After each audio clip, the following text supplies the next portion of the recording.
Bah, vous savez, quand une petite fille de 5 ans et demi, commence à vous déshabiller, c'est fantastique.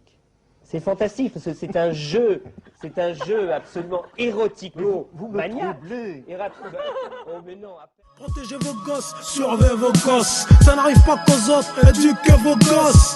Les élites mondiales sont des pédophiles. Ils font des sacrifices humains, attention à vos fils.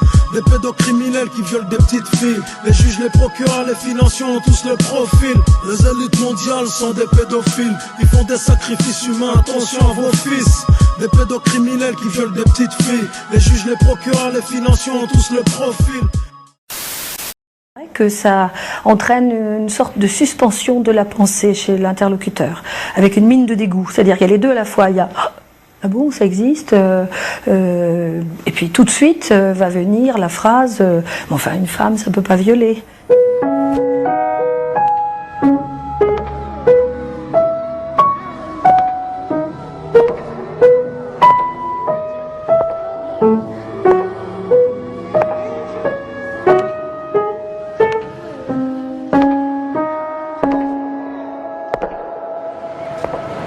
Le chiffre noir représente cet ensemble des infractions commises qui ne sont pas portées à la connaissance des autorités judiciaires. Il est très très délicat de pouvoir avoir une idée assez précise de ce chiffre noir. Peut-être qu'il est plus important concernant les femmes. Il y a certainement des femmes qui ont des pathologies, des déviances qui peuvent en effet être à l'origine d'actes commis sur des enfants. Je crois que il faut l'entendre. C'est peut-être ça la difficulté. Il n'y a pas besoin d'être nanti d'un pénis pour violer un enfant. Une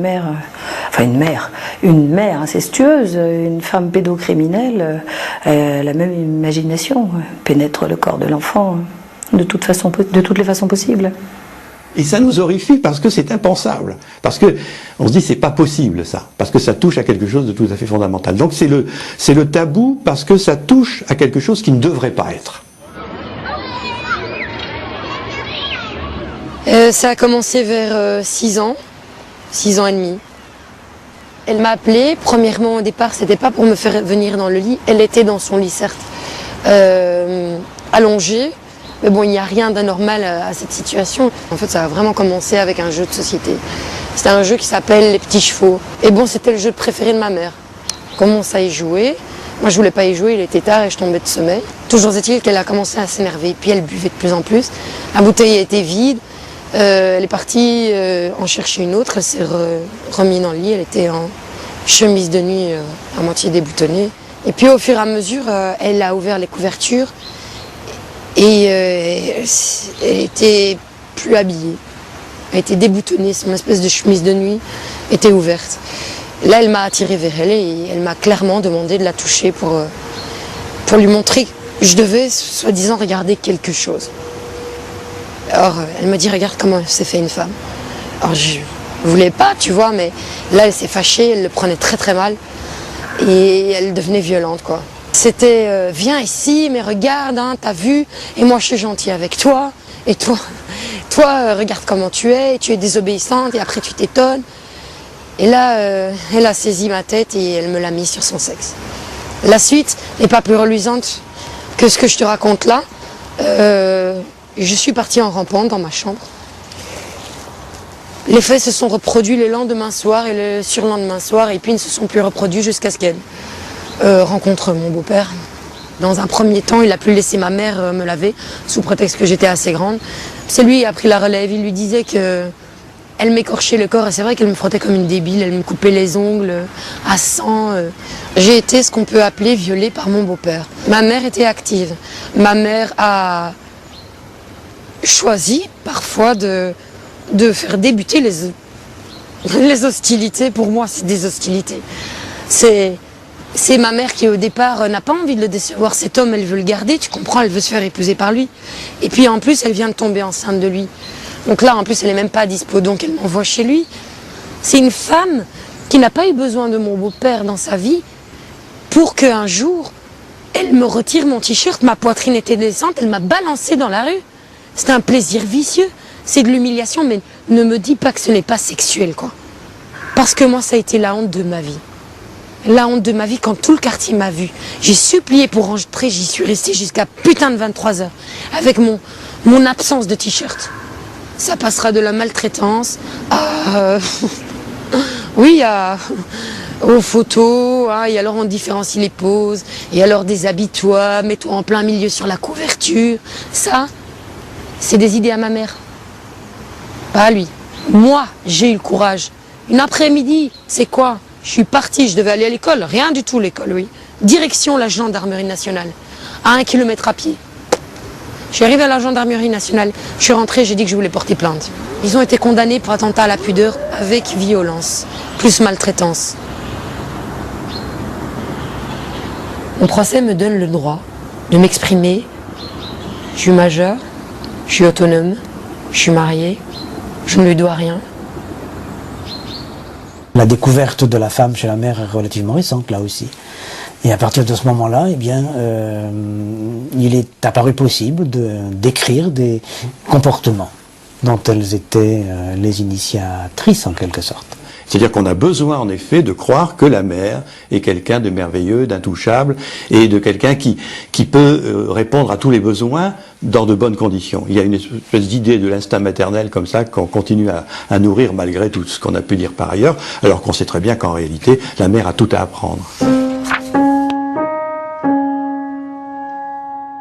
C'est un grand débat, là. Je crois qu'en effet...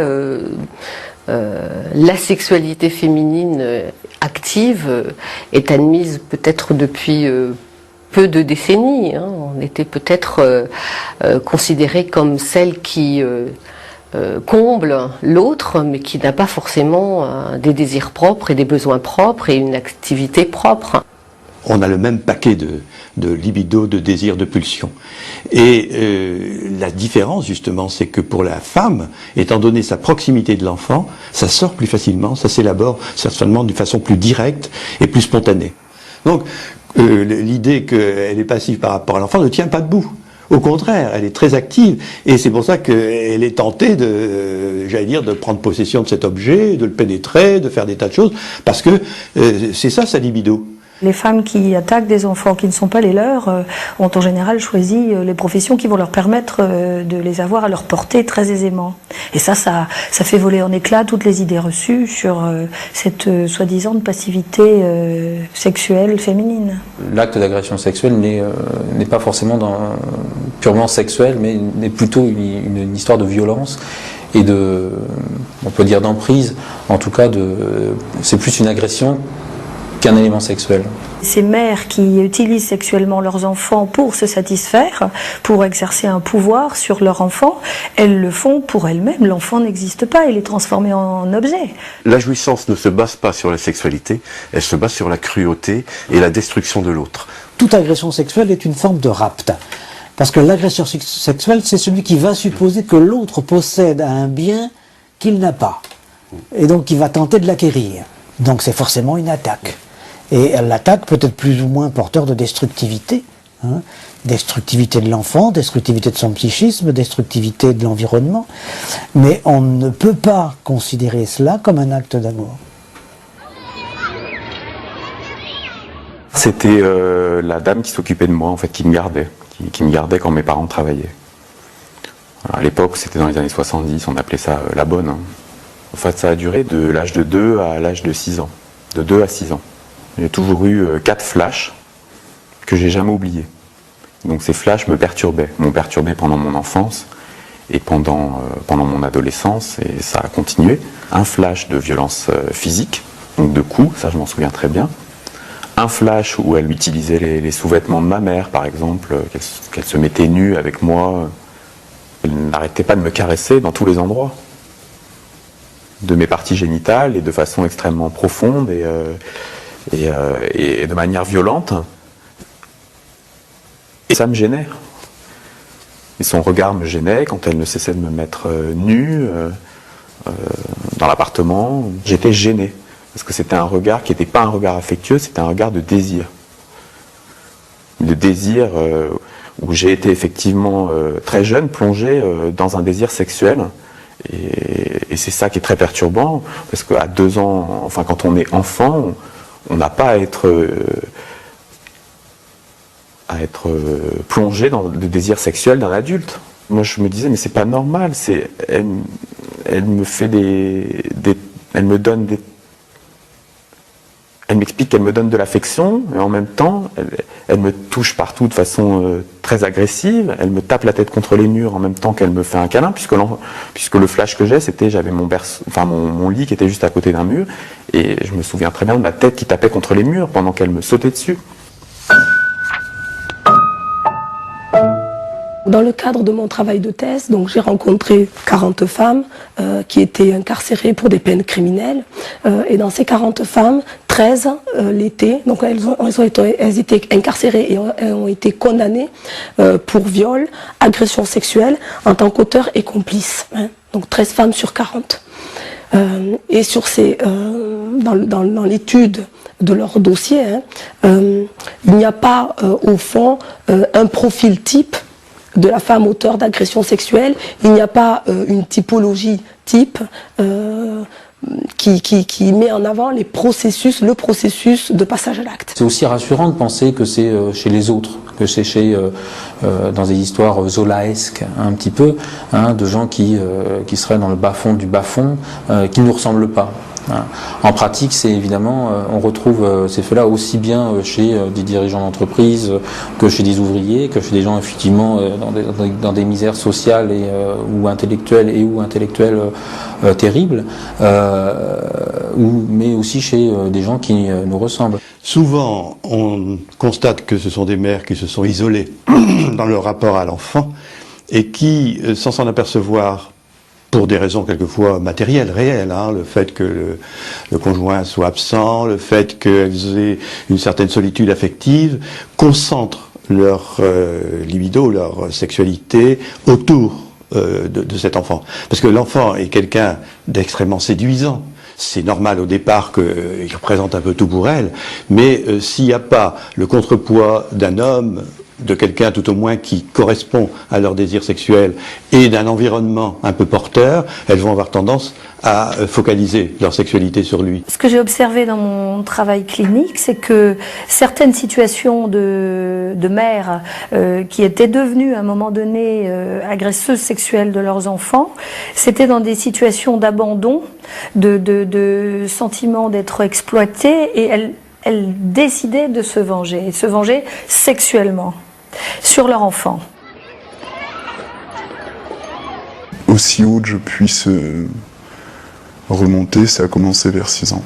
C'était une de mes cousines, de 10 ans mon aînée. Elle était violente, elle était insultante, elle était perverse. Elle avait certainement une emprise sur moi. Mais la problématique, c'était que la violence était de mise dans cette famille. La caresse, le baiser, le sourire ne transparaissaient jamais. À part ceux qui étaient considérés comme étant vraiment membres du clan.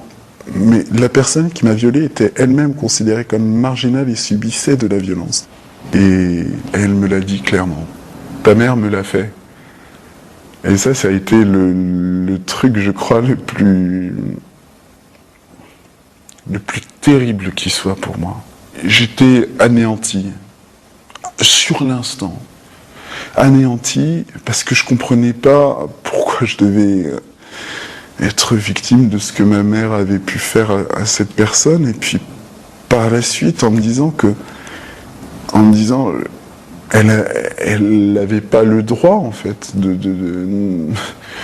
me tenir responsable de ce que ma propre mère lui avait fait.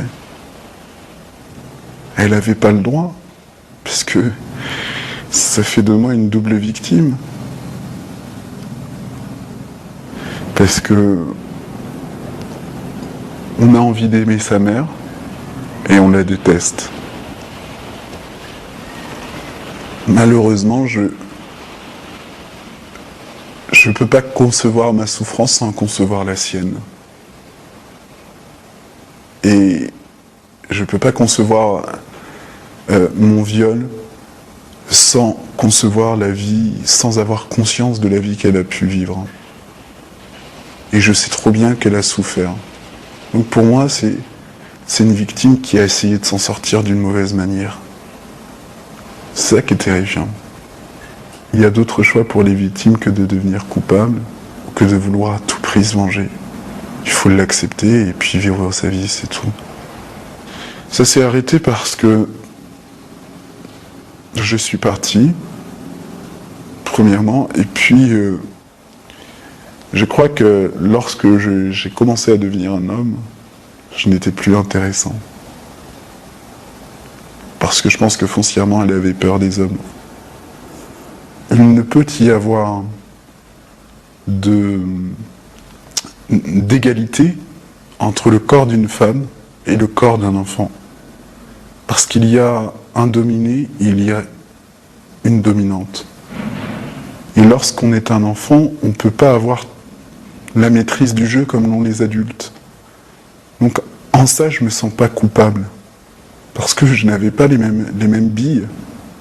Mais par contre, ce que je crois, c'est qu'effectivement, elle a tenté de me rendre coupable aussi pour masquer sa propre souffrance, sa propre réalité. C'est toujours pire quand c'est une femme qui pose un acte criminel ou déviant. Je pense que les idéalités, les valeurs que l'on dépose chez la mère et chez la femme sont telles que tout d'un coup, quand elles rompent avec ces valeurs-là, c'est énorme, c'est pire qu'avant. Et c'est pire qu'un homme. On a connu ça pour l'alcoolisme, on connaît ça pour la drogue, on connaît ça pour toutes les questions de déviance, d'une certaine manière. En quoi un adultère commis par une femme serait-il plus grave qu'un adultère commis par un homme? Il n'y a pas de différence entre les actes transgressifs sexuels des femmes et ceux des hommes. Il n'y en a pas. Les caractéristiques de la scène criminelle sexuelle, elle peut être l'égale de l'homme. Alors, je ne dis pas qu'elle est plus violente quand elle passe à l'acte. Elle n'est pas plus, elle n'est pas moins. Elle est légale. Parce que parfois on entend dans les discours que quand la femme va passer à l'acte, eh bien, on va avoir des comportements beaucoup plus violents, des tortures, actes de barbarie, etc. C'est pas vrai. Ça veut dire qu'on peut retrouver ces caractéristiques aussi bien chez l'homme et aussi bien chez la femme. C'est pas une question de sexe. Au fond, qu'est-ce que l'homme ou la femme auteur d'agression sexuelle va transmettre de ses normes et de ses valeurs à l'enfant? En quoi l'homme ou la femme agresseur sexuel va imprégner l'enfant de telle manière que celui-ci va devenir un otage de ses fantasmes? Les victimes, parfois, ne savent pas que ce qu'elles ont subi est un crime, est un inceste. Parce que ça a été commis par une femme et c'est impensable. J'arrivais pas à mettre le mot inceste sur ce genre de choses. Parce que c'était ma mère et que je l'aimais. Et qu'on a toujours été fusionnels, proches. Quand c'est la mère, c'est difficile à gérer parce qu'on est aux prises à beaucoup de sentiments contradictoires.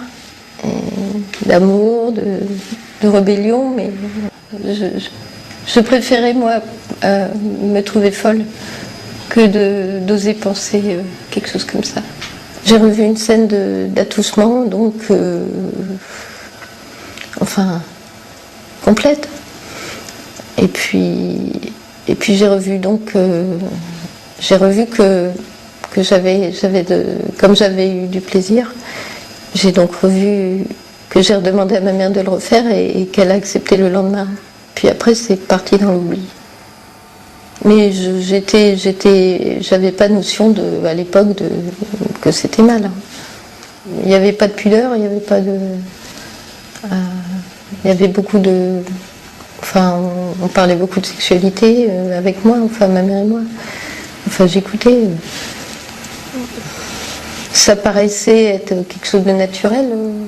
Ce que j'entendais dire, c'était que toutes les familles étaient comme ça, que c'était normal d'être agressé, c'était normal de parler de sexualité. C'est comme si on était complètement imbibé d'inceste, je ne sais pas comment dire.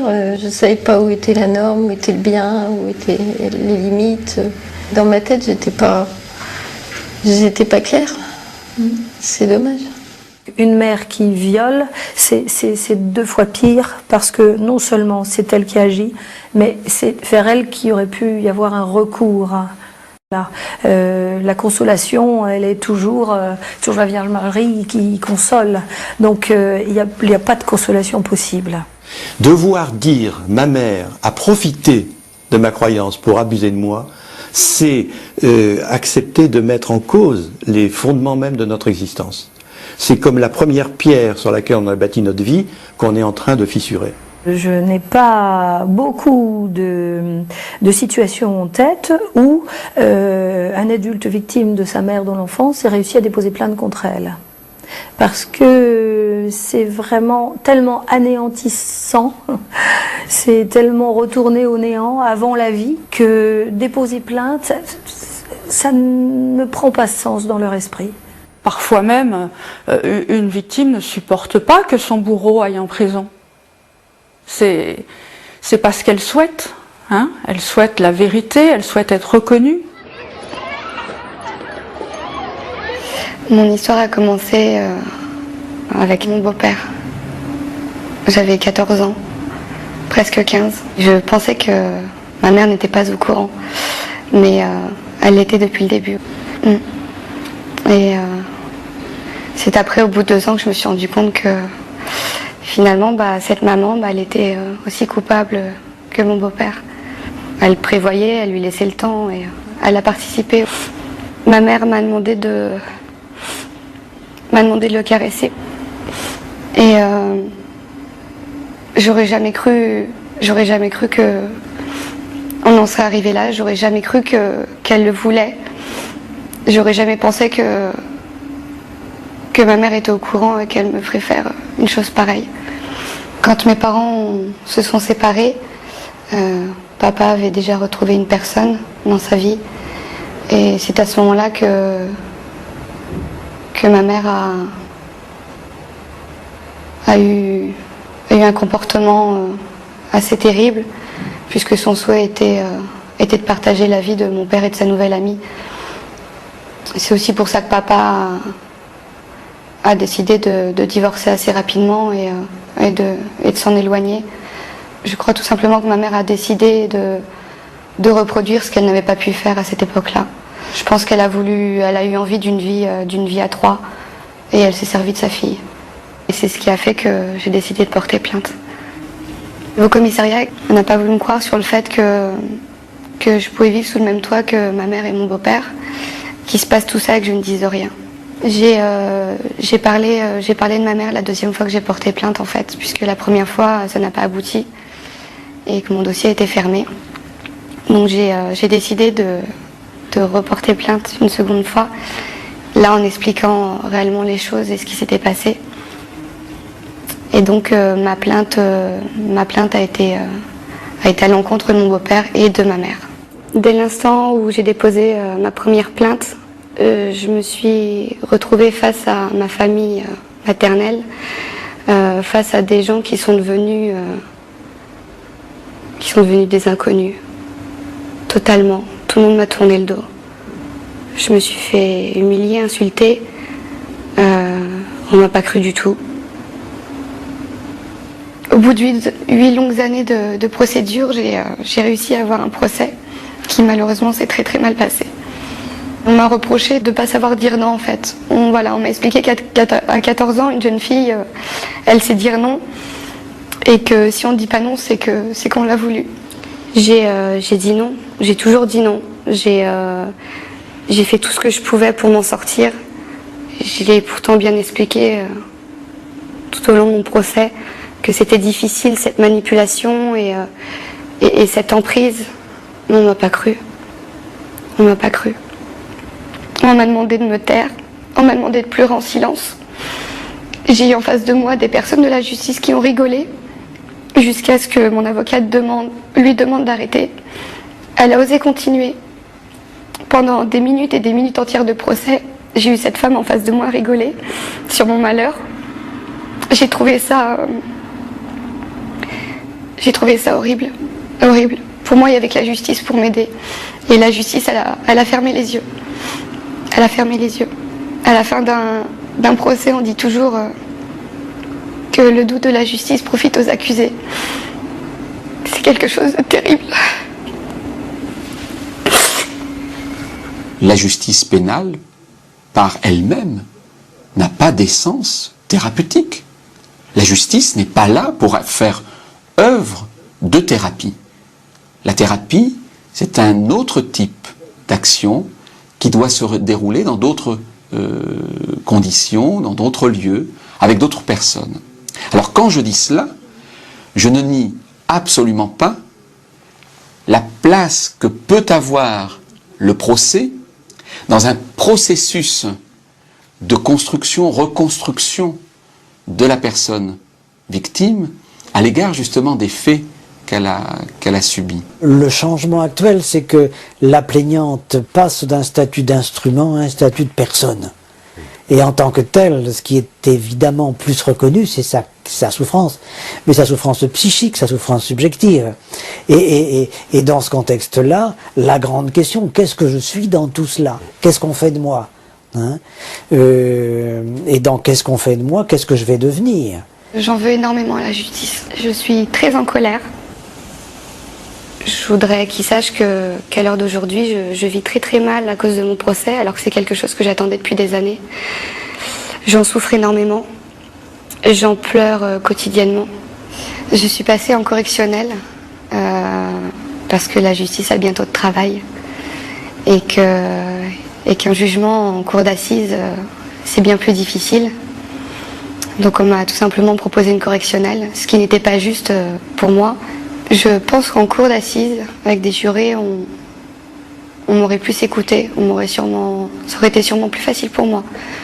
Je pense qu'en tant que juré, quand on a en face de soi une jeune fille qui raconte son histoire, je pense qu'on m'aurait cru, oui. Mon combat aurait été beaucoup plus facile si mon beau-père avait été le seul agresseur. C'était bien plus dur pour la justice d'avoir une mère en fait comme agresseur. Ouais. C'est bien plus difficile pour eux parce que je pense que pour la justice et comme pour beaucoup de personnes, une maman elle fait pas ça. Une maman elle fait pas de mal à son enfant. Donc c'est bien plus dur pour eux. J'ai à l'heure d'aujourd'hui j'ai quasiment plus personne. Mais j'ai les personnes les plus importantes. J'ai un papa qui, heureusement pour moi, est un vrai papa, qui est là tous les jours auprès de moi, qui souffre encore plus que moi, puisque j'ai un papa qui culpabilise. J'ai un papa et un grand frère qui sont tous les deux dans la même situation. On est une petite famille, voilà, de 3 personnes et on se soutient énormément. Et puis au final, j'ai pas de maman, j'ai un papa, mais j'ai un papa qui vaut toutes les mamans du monde. Lorsque, par une loi du 23 décembre 1980, le viol a pour la première fois été défini légalement, il est certain que l'hypothèse la plus courante qui était dans les têtes des députés, des sénateurs qui ont défini le viol, c'était des actes commis par des hommes et pas par des femmes. Donc je crois que la prise de conscience de cette réalité pourrait aussi conduire à des remaniements législatifs quant aux qualifications à utiliser par les magistrats. Les agressions sexuelles commises par des femmes sont arrivent souvent dans le cadre de soins habituels, du maternage, emmener faire pipi, faire caca, laver, etc. Et donc, ça passe souvent inaperçu parce que les gestes peuvent sont pas enregistrés par la personne qui observe comme étant des gestes déplacés. L'enfant le sent. C'est en fait un inceste qui est commis sous couvert de soins donnés à l'enfant. Ça va être des lavements répétés, des introductions anales par des suppositoires, des thermomètres, mais sans qu'il soit nécessaire de commettre ces actes. C'est-à-dire que la mère ou la nourrice prend plaisir à commettre ces actes et les répète et les répète et les répète. S'agissant du nursing abusif ou du maternage abusif, il peut être qualifié de différentes façons. S'il y a un acte de pénétration de nature sexuelle, comme par exemple des lavages abusifs, donc pénétration dans l'anus par un objet, à ce moment-là, c'est un viol. J'ai subi ce que l'on appelle maintenant du nursing abusif ou de l'abus de maternage par ma grand-mère maternelle, devant mon grand-père maternel, ainsi que ma cousine. Nous avons été élevées toutes deux de 3 ans à 7-8 ans par ma grand-mère. Elle nous faisait subir régulièrement des lavements très réguliers à l'une et à l'autre. C'était un traitement qui nous était appliqué très fréquemment sur ses genoux et face à mon grand-père. J'ai oublié pendant longtemps, à tel point qu'avec ma cousine, nous avons parlé de beaucoup de choses, parce que nous avons été violés par ailleurs par d'autres membres de la famille, mais de ça, jamais. Jamais, parce que c'était notre grand-mère et parce que on était persuadés qu'elle nous voulait du bien. Et puis après, j'en ai discuté, j'ai réfléchi, j'ai dit mais je n'étais pas malade. Je n'ai jamais eu aucun problème de ma vie. Je ne prends pas de laxatif, je n'ai pas de problème de ce côté-là. Je n'en ai jamais eu. Ma cousine non plus. Donc je pense qu'elle était folle et que dans sa folie, elle nous a administré ça. Et ma mère m'a dit, mais non, elle comprenait pas, on peut pas lui en vouloir. Eh bien, si, je lui en veux. Je lui en veux. Ma cousine est morte de ce qu'on lui a fait subir quand elle était gamine. Elle est morte il y a quelques années, elle est morte et elle était droguée, alcoolique, et elle est morte seule dans une mare de sang. Et comme dit mon psy, un lavement, on se dit que c'est un traitement, mais on remplace le lavement, c'est un peu dur. C'est un peu dur, c'est un terme qui est cru. Mais on remplace la poire de lavement par un godemiché, on voit. Et on remplace la grand-mère par un homme et on voit ce que ça donne. C'était vraiment la terreur. Contrairement, j'allais dire, au viol par un homme, et en dehors du nursing, le viol par un homme, on culpabilise aussi parce qu'on peut éprouver du plaisir et ça nous fait culpabiliser. Mais là, c'est différent parce que là, c'est pas du plaisir, c'est l'horreur. C'est l'horreur. C'est l'horreur, on va y passer. C'est vraiment ça. Ça va être mon tour après. Et ça, on va y passer. Souvent, lorsque j'en parle, je dis la douleur que je ressens, je suis sûre que c'est la douleur d'un grand brûlé. J'ai l'impression que c'est une douleur qui consume. Si on lutte pas, c'est une douleur qui consume et qui brûle et qui détruit. Mais dire que l'on a subi un inceste de la part d'une femme, mais ça, personne ne veut l'entendre. Personne ne veut l'entendre. Une femme, c'est pas fait pour ça. Ça fait pas de mal, une femme. Ça met un enfant au monde, ça accueille, ça recueille, ça berce, c'est doux. Et si j'ai voulu témoigner, c'est pour dire que ça existe, que les femmes, même les saintes femmes, violent. Et qu'elles violent sous n'importe quel prétexte. Et qu'elles violent sous prétexte de soigner, sous prétexte de soins tendres. Et elles violent. Le plus grand ravage au niveau psychologique, c'est peut-être à l'approche de l'adolescence, quand justement la vie sexuelle de l'enfant commence à se construire. Si effectivement on lui crée une sexualité anachronique, j'oserais dire, c'est là où, à mon avis, ça fera le plus de dégâts. Les troubles vont apparaître avec un dégoût ou bien une frigidité partielle sur certaines parties du corps, ou bien des compulsions. Des personnes qui vont se comporter de façon addictive dans la sexualité, avec une errance sexuelle, beaucoup de partenaires. Et puis surtout, comme l'amour et la haine sont indissociablement mêlés dans le rapport au corps, c'est vrai que ça va compliquer toute la vie ensuite, avec une perte de l'estime de soi, avec tellement de symptômes. Ce qu'il en reste aujourd'hui, c'est que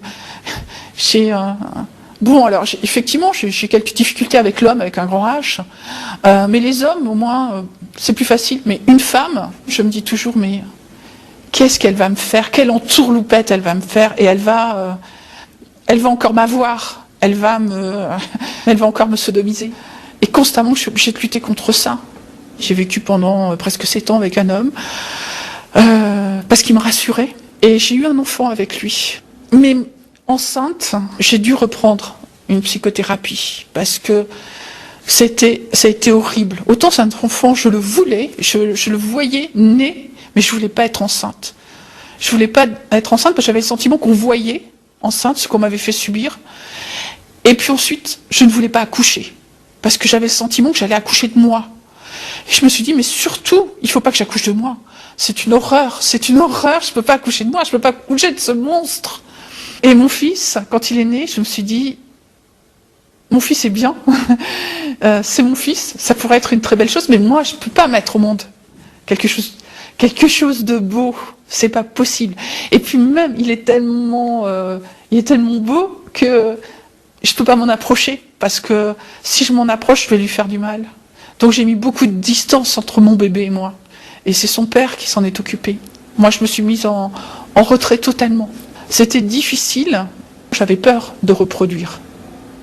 On a un peu trop dit que celui qui est pervers a été perverti. Qui a bu boira, qui a volé un œuf volera un bœuf, et etc., etc. Tout ça, ce sont des formules. Alors, on a repris toutes ces choses-là en parlant en termes plus scientifiques d'identification à l'agresseur.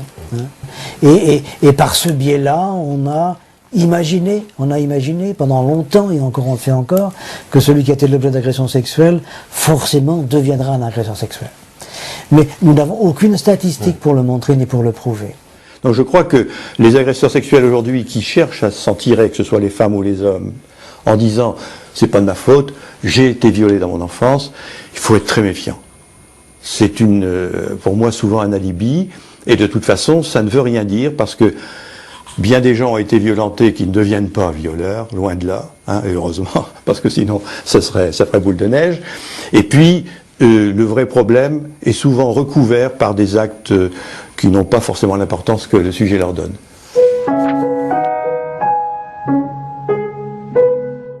Est-ce que nous sommes disposés à entendre que des garçons puissent être l'objet d'agressions sexuelles et de viols de la part d'une femme et éventuellement de leur mère? Est-ce que nous sommes disposés à entendre ça? C'est pas sûr. Est-ce que un garçon est disposé à entendre qu'il ait pu être violé ou agressé sexuellement? C'est pas sûr non plus, dans la mesure où, au fond, c'est une question de maturité et de convention, de modèles sociaux. L'accession pendant longtemps, et encore maintenant, l'accession du garçon à l'état adulte, à l'état d'homme, c'est le moment où il réalise ses relations sexuelles. Alors, peut-il s'en vanter auprès de ses copains, de ses pères, de ses amis? C'est vrai qu'on considère souvent que la sexualité chez l'enfant ou l'agression peut être un acte d'initiation. Tout dépend à quel moment ça se fait. D'une part. Deuxièmement, c'est vrai qu'aussi, le traumatisme, si on peut parler d'un traumatisme physique, il est plus évident sur un sexe qui est pénétré qu'un sexe qui est pénétrant. L'adolescent initié par une femme adulte et pouvant s'en vanter, c'est effectivement une façon de rationaliser intérieurement et de dénier la souffrance de l'exploitation. C'est beaucoup plus grave, évidemment, parce que l'érection est un réflexe, et le réflexe est là. Et dans ces cas-là, l'enfant ou l'ado se dit « mais je suis consentant puisque je bande », évidemment. Une femme qui se fait pénétrer par l'enfant masculin, y a-t-il viol? Évidemment, dans la psychologie de l'enfant, plus tard il peut le ressentir comme un viol. Juridiquement, la victime n'a pas été pénétrée, donc il n'y a pas viol. Ça aurait été plus facile si j'avais été une fille victime d'un homme. Je pense que j'aurais pu en parler plus tôt. Oui, j'étais élevé dans une société où il y a une certaine forme de... Oui, il y a une certaine forme de machisme, et la France, sur plein de sujets, reste un pays totalement machiste. Et effectivement, dans la mentalité machiste, de toute façon, un homme est fort. Et un homme, forcément, de toute façon, puisqu'il est le plus fort, peut pas être agressé par une femme qui est forcément inférieure. Donc déjà, il faut déjà dans sa tête arriver à se libérer de ce préjugé-là. Il y a un véritable travail d'explication à faire pour faire comprendre aux victimes, notamment lorsqu'elles sont masculines, lorsque ce sont des garçons ou des jeunes gens, que ce n'est pas parce que la loi pénale ne qualifie pas les faits de viol qu'elle n'est pas capable de reconnaître, mais pas devant la cour d'assises, devant le tribunal correctionnel, que ce qui a été commis, c'est bien une agression sexuelle, mais ce n'est pas un viol au sens où le code pénal l'entend et où la justice doit impérativement respecter la définition qui est contenue dans le code pénal. Alors j'ai voulu porter plainte en l'an 2000. Le problème, c'est que ça s'est catapulté avec autre chose, c'est que c'était à 18 ans, c'était la découverte de mon homosexualité. Et donc là, le fait en fait que je demande des informations sur mes souvenirs, sur ce qui m'était arrivé enfant, ça m'est retombé dessus en fait, puisque tout mon entourage disait mais ces histoires d'enfance, pourquoi tu nous parles de ça? En fait, c'est parce que tu n'assumes pas ton homosexualité, c'est parce que tu veux trouver des excuses à ton homosexualité, il y aura un lien, alors qu'en fait dans ma tête, c'était bon, je voulais dire que j'étais homosexuel, mais c'était pas ça qui me perturbait. Ce qui me perturbait, c'était ce qui m'était arrivé enfant, parce que je comprenais pas, je comprenais pas pourquoi je me sentais coupable. Moi, pendant toute mon enfance, concrètement, en plus avec mon éducation catholique, j'étais persuadé que j'étais un obsédé sexuel, parce que ce que j'avais vécu quand j'étais enfant, c'était sale, hein, et que finalement, je l'avais vécu, donc c'était moi qui étais un peu acteur de ce que j'avais vécu. Alors pas du tout, j'étais enfant, je choisissais pas. Effectivement, un homme victime d'une femme, c'était toujours, c'est pas possible. Ça fait mal, mais ce qui fait le plus mal, c'est la deuxième étape après, c'est pas possible. Et là où effectivement, là on s'effondre, j'ai pas eu envie de me suicider, mais presque, c'est quand on vous dit qu'en fait, c'est vous qui êtes fou. Enfin, on vous dit, vous inventez des histoires, tout est faux, vous dites n'importe quoi. Quand c'est des thérapeutes, là, des gens qui sont censés être spécialistes,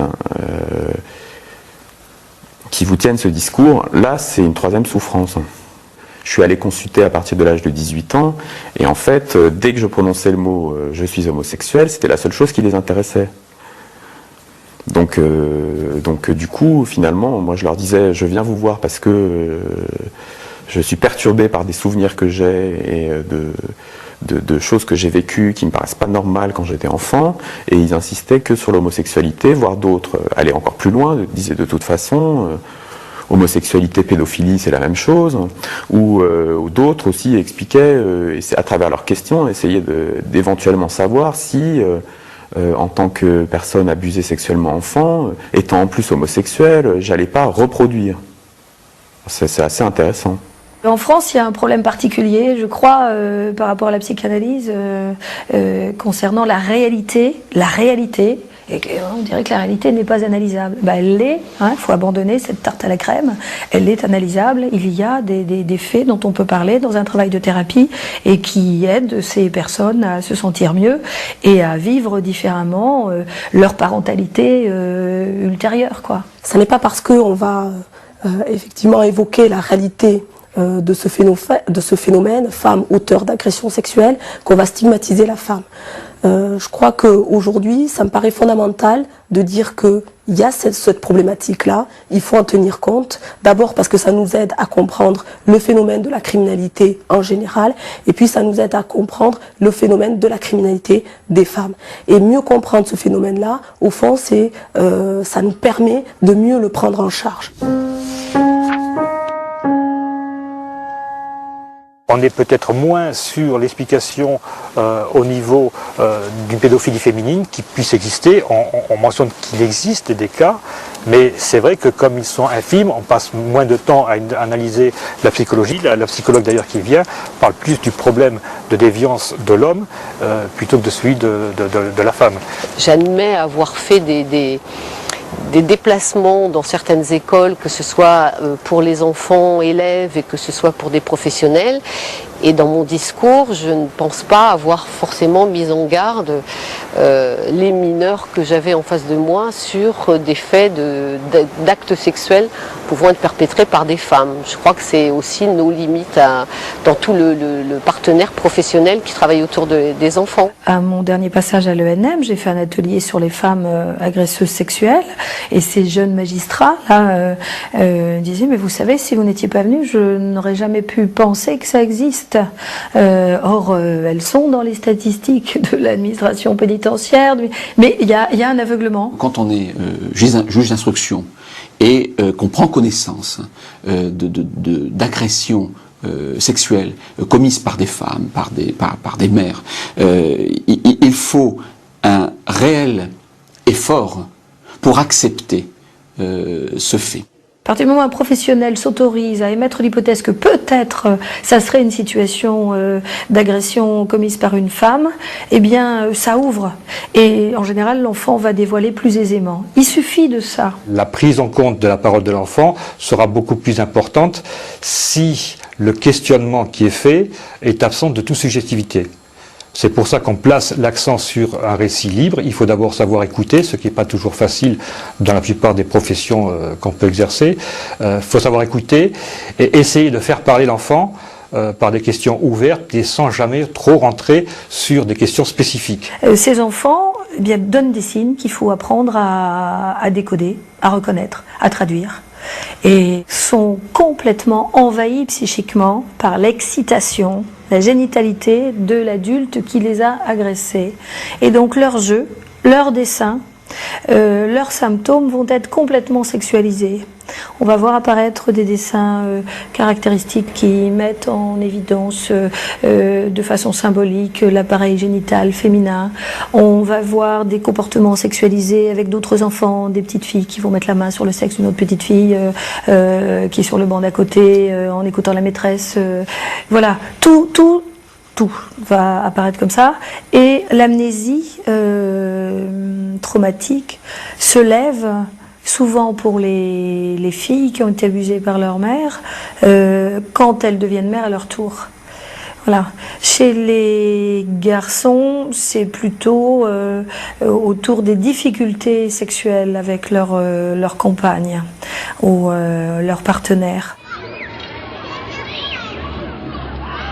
Il y a plein d'aspects qui font que j'ai toujours cru, quand j'étais petit, que j'étais un cas unique. Lorsque ça m'est revenu, à un moment donné de ma vie où j'étais fragilisé, je me suis dit, parce que j'en avais marre de masquer les vrais problèmes, oui, elle t'a violé, mais c'est pas de ta faute, en gros, il faut que tu continues à vivre. Ça, maintenant, ça t'est revenu à l'esprit, et bien, fais avec. Mais c'est vrai qu'à ce moment-là, j'ai vraiment vacillé. Les gens ne se rendent pas compte des conséquences, ils restent uniquement sur l'aspect purement pratique, technique, un viol. Mais après, il y a le blackout, qui est un second coup. Et puis après, il y a le réveil et le retour porté à l'esprit, c'est un troisième coup. Et puis après, il y a la reconstruction, qui est un quatrième coup. Mais pour être un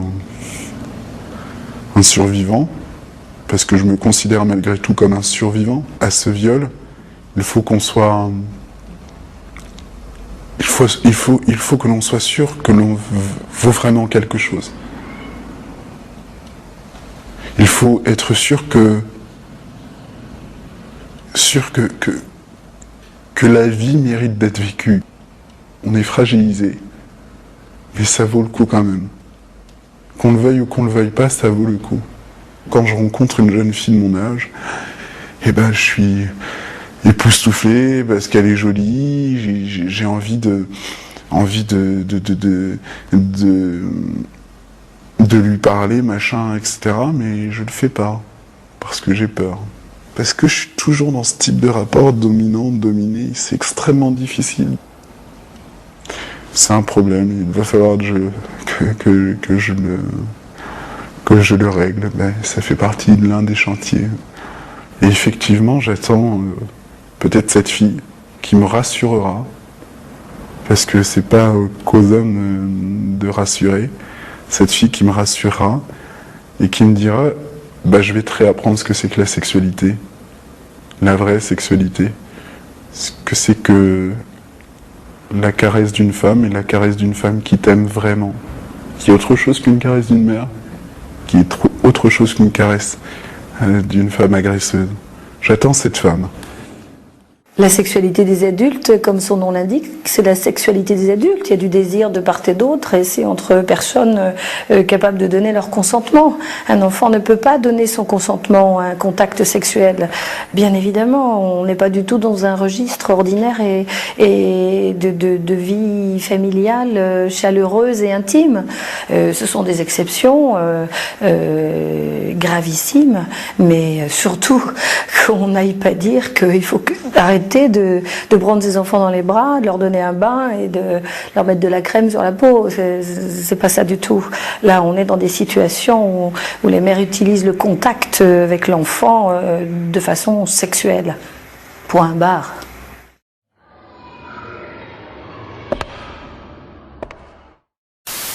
Ils ont laissé rentrer le loup dans la bergerie. Dans la bergerie, je viens démasquer la supercherie. C'est pas du rap, c'est de l'orfèvrerie. SKS Billard, collab explosive. On revient faire un coucou à ces connards de Rothschild. On va pas faire le tour du pot, on sait qui se cache au bout du fil. Tous ces gros égoïstes au délire, satano, pédophiles. Combien nous croient parano, mais ne sont que des ignorants comme Stan Mayo. On vient dénoncer leur rituel sanguinolent.